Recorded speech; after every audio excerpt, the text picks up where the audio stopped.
क्या बिहार के पुलिस महकमे में कैसा बड़ा प्रशासनिक फेरबदल होने जा रहा है जो राज्य के पूरे लॉ एंड ऑर्डर के ढांचे को सिरे से बदल कर रख देगा? क्या एक ही जिले या रेंज में सालों से जमे पुलिस कर्मियों की कुर्सियां हिलने से थानों और पुलिस कप्तानों के समीकरण पूरी तरह बदलने वाले हैं? और सबसे बड़ा सवाल, क्या 7 साल के लंबे अंतराल के बाद फिर से वापस लाया जा रहा जोनल सिस्टम सिर्फ एक प्रशासनिक जरूरत है या फिर इसके पीछे कोई बहुत बड़ा सियासी और सुरक्षा से जुड़ा मकसद छिपा है?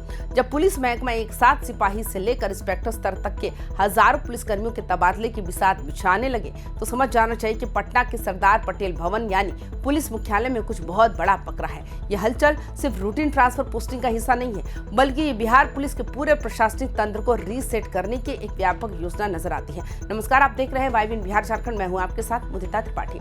मामला यह है कि बिहार पुलिस मुख्यालय ने राज्य भर में सालों से एक ही जगह पर डटे पुलिस कर्मियों का पूरा लेखा जोखा तलब कर लिया है।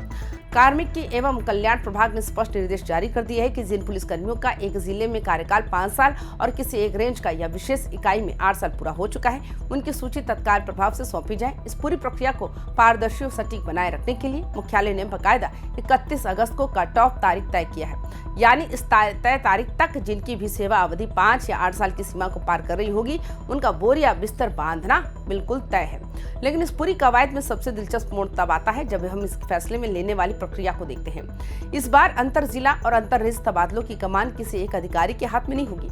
इसके लिए बाकायदा बिहार के पुलिस महानिदेशक यानी डीजीपी की अध्यक्षता में एक हाई पावर ट्रांसफर कमेटी का गठन किया जाएगा। क्षेत्रीय चयन परिषद और संबंधित पुलिस इकाइयों की सिफारिशों पर खंगालने के बाद ही अंतिम सूची पर मुहर लगेगी, यानी सिफारिशों और पैरवी के दौर पर लगाम लगाने के लिए त्रिस्तरीय व्यवस्था तैयार की गई है। हालांकि इस बड़े प्रशासनिक फेरबदल के बीच मानवीय पहलू का भी ध्यान रखा गया है। जिन पुलिसकर्मियों की सेवानिवृत्ति यानी रिटायरमेंट में 2 साल से कम का समय बचा है, उन्हें इस तबादला एक्सप्रेस से बाहर रखा गया। उन्हें राहत देते हुए मौजूदा तैनाती पर ही बने रहने की छूट दी जाएगी। लेकिन असली खबर और सबसे बड़ा सियासी प्रशासनिक मोड़ केवल तबादलों तक सीमित नहीं है। असली हलचल मची है करीब 7 साल बाद जोनल सिस्टम की वापसी को लेकर। बिहार पुलिस अब अपने पुराने और बेहद असरदार जोनल ढांचे को दोबारा पुनर्जीवित करने जा रही है। पटना, मुजफ्फरपुर, दरभंगा और भागलपुर जैसे 4 बड़े और रणनीतिक रूप से बेहद महत्वपूर्ण शहरों को पुनर्गठित जोन के रूप में चिन्हित किया गया है। इन चारों जोन में पुलिस संवर्ग और सचिवालय संवर्ग के अधिकारियों की भारी तैनाती भी शुरू कर दी गई है।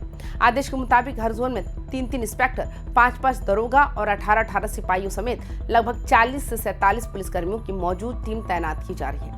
पुलिस मुख्यालय की तरफ से इस तैनाती का औपचारिक आदेश भी जारी कर दिया गया है। अब जरा इसके पीछे छिपे गहरे गणित को समझिए। आखिर 7 साल बाद जोनल सिस्टम को वापस लाने की अचानक जरूरत क्यों आ पड़ी? बिहार जैसे विशाल आबादी और जटिल भौगोलिक स्थिति वाले राज्य में जब अपराध का पैटर्न तेजी से बदल रहा हो तो दूर बैठे मुख्यालय से हर छोटे बड़े जिले की सीधी मॉनिटरिंग करना मुश्किल हो जाता है।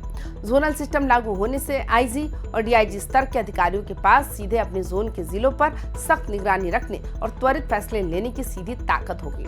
दूसरा बड़ा पहलू यह है कि सालों से एक ही जगह पर जमे निचले स्तर के पुलिस कर्मियों और स्थानीय दबंगों या अपराधियों के बीच जो एक अनकहा कंफर्ट जोन या नेक्सस बन जाता है, ये तबादला एक्सप्रेस उस पूरे नेटवर्क को एक झटके में ध्वस्त कर देगी।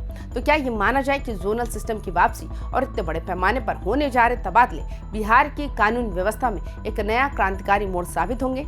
क्या थानों की कमान नए चेहरों के हाथ में आने से आम जनता का पुलिस पर भरोसा बढ़ेगा या फिर इस विशाल फेरबदल के बाद राज्य की सियासत में कोई नया उबाल देखने को मिलेगा?